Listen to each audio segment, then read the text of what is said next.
नमस्कार, मैं हूं श्री चंद्रशेखर। शिव शक्ति में आप सभी का स्वागत है। जैसे मैं पहला विभाग में बोली, जहां से ये मिशनरियां ओमकार ही यीशु है जैसे बकवास बनाए स्वामी विवेकानंदा जी के वाक्यों का वक्रीकरण करके, वही से यानी स्वामी जी के ही पुस्तक से मैं आपको बता रही हूँ पेज नंबर्स के साथ कि सच में स्वामी जी यीशु को क्या कहे और उसके बारे में क्या सोचते थे।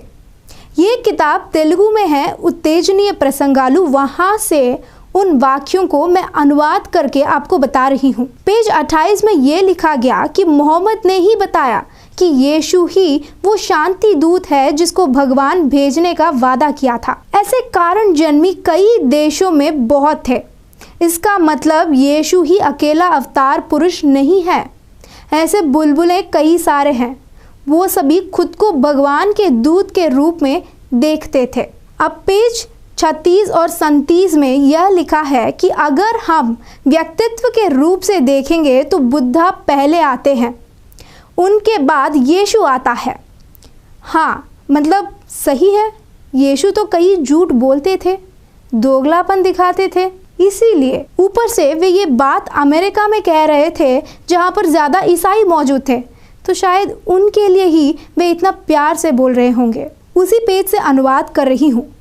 और श्री कृष्ण के द्वारा गाया गया भगवत गीता जो पूरे दुनिया को प्रकाशित करती है, ना श्री कृष्ण और ना ही भगवत गीता जैसा कोई ग्रंथ इस दुनिया में था, ना कभी होगा। यहाँ पर स्वामी जी कह रहे हैं कि ना श्री कृष्ण जैसा कोई जगत गुरु इस दुनिया में होगा, ना ही भगवत गीता जैसा ग्रंथ कहीं और होगा। फिर कहे श्री कृष्ण, बुद्धा और यीशु जगन माता से ही आए हैं। ओमकार यहाँ एक जगन माता है। यहाँ तक का बात को अगर हम समझने की कोशिश करेंगे तो स्वामी जी का मानना है कि यीशु जगन माता से आया एक छोटा सा भाग है, बुलबुला है। आगे पेज 117 में कह रहे थे कि अपना स्वधर्म मतलब यहूदी धर्म को पूरा अनुसरण नहीं करने की वजह से, पुरुषों और स्त्रियों को एक समान नहीं देखने के वजह से ही यीशु एक अधूरा इंसान है।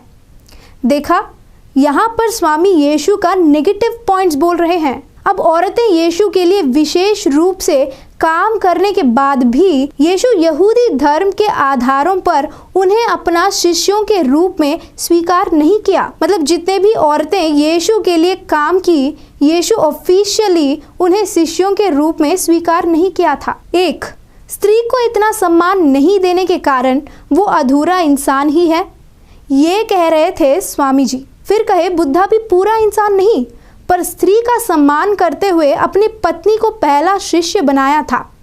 यानी बुद्धा भी कुछ मिस्टर परफेक्ट नहीं था, पर यीशु से एक कदम ऊपर है। पादरियों के लिए एक और कोटेशन मिल गया, यीशु स्त्रियों को पुरुषों के समान नहीं देखा, बाय स्वामी विवेकानंदा। ये भी लिख लो।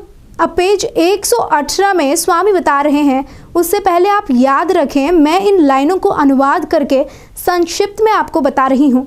स्वामी कह रहे हैं कि यीशु अगर पैदा नहीं हुआ होता तो इंसानों के पापों का माफ़ी कभी नहीं होती। यह मानना बहुत ही बड़ा अपराध है। बस खत्म। इस एक वाक्य से स्वामी विवेकानंदा ईसाई मजहब या उनके सिद्धांतों को काट कर फेंक दिए थे। अब पादरी क्या कहते हैं? सिर्फ यीशु ही एकमात्र मार्ग है इंसानों के पापों का माफ करने वाला। अगर यीशु को नहीं मानते तो उम्र भर का नरक में रहोगे। पर विवेकानंदा कह रहे थे कि इससे बड़ा पाप और कुछ नहीं होगा। आगे बता रहे थे कि ये यीशु और बुद्धा सृष्टि के महासागर में सिर्फ एक लहर हैं, और कह रहे हैं यीशु नहीं, कुछ नहीं, सिर्फ अपने अंदर है भगवान। अपने अंदर के भगवान को देखो, ये कह रहे थे स्वामी विवेकानंदा। तो अब बताइए यीशु के ऊपर स्वामी जी का ओपिनियन क्या है? विवेकानंदा कई बार चर्च और जीसस के बारे में भी बहुत कुछ बोले थे। इसी किताब में से एक या दो उदाहरण दे रही हूँ। पेज नंबर 84 में कह रहे थे कि चर्च यीशु को अपने मजहब के सिद्धांतों के आधार पर बदल रहे हैं, पर यीशु का जो भी कहना है उसका पालन कभी नहीं करते। पेज 64 में स्वामी कह रहे थे कि दुनिया भर में ईसाई सिर्फ हिंसा के वजह से ही फैले थे, पर ये पादरी उन भेड़ों से क्या कहते हैं कि यीशु का प्यार बांटने के कारण ईसाई मजहब फैला। इन्हें मासूम कहें या पागल। और दूसरी तरफ स्वामी जी कह रहे थे कि ईसाई मजहब लोगों को मारपीट करके फैला है। यीशु तो शांति शांति बोला था, पर तुम लोग उनका बाप बाइबल गॉड यहोवा का अनुसरण किए थे, ये बता रहे थे स्वामी जी। जब ये बहुसंख्या में होते हैं तो बाइबल गॉड यहोवा का अनुयायी कहते हैं, वही माइनॉरिटी में होते हैं तो कहते हैं हम प्यार बांटते हैं, शांति दूत हैं। ये सब नाटक करते हैं, हजार झूठ कहकर भी एक जान बचाने को कहते हैं। वैसे ही लाखों झूठ कहकर लोगों का धर्मांतरण करने कुछ कहा है क्या आपका बाइबल? विवेकानंदा यीशु को एक अधूरा इंसान बोले और ये पादरी उस बात का वक्रीकरण करके यीशु ही ओमकार करके प्रचार कर रहे हैं।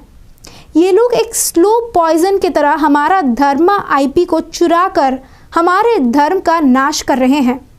ये बात हम हिंदू जितना जल्दी जाने तो उतना बेहतर है। अगला वीडियो में फिर मिलेंगे। जय श्री राम।